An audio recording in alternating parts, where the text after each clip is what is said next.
Hello and welcome to the first ever episode of Insane Spyro and Swordquest, episode 1, the information and the debriefing.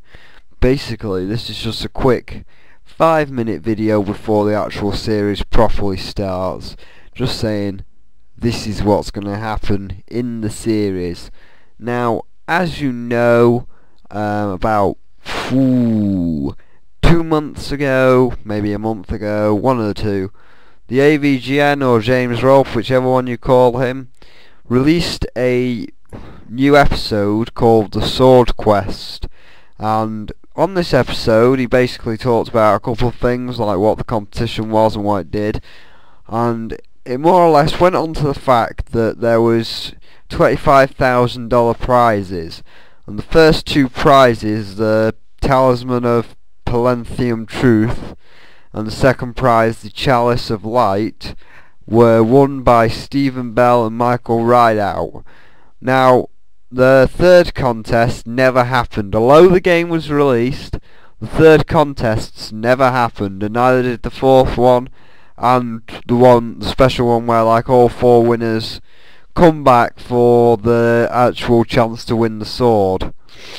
And at the end of it, when he was saying it was a very sad ending to what could have been the greatest gaming in history, he sent out a message saying where are the other treasures and what's going to happen to them. It's 30 years later and I am answering that call. I am going to go on a journey far and wide across the lands of the earth to bring you those answers, to bring James those answers.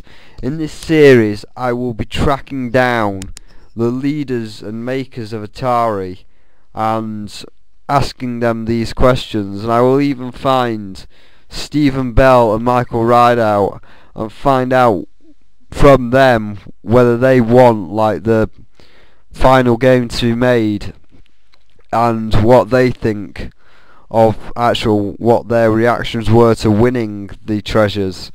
So now you know a little bit about it. Now I'm going to tell you what it involves so far. I currently have found where Atari lurk, and they lurk in a small building up in Manchester in England. So now I know where the address is of Atari. I will be heading out there when we have money and when we have a camera to actually record stuff, so you know the second episode you will actually see me out and about recording and doing a proper documentary instead of using hypercam just to record the sound of my beautiful voice for all you people. So hope you like it, and I will see you when the quest begins in episode 2, which will be called The Quest Begins.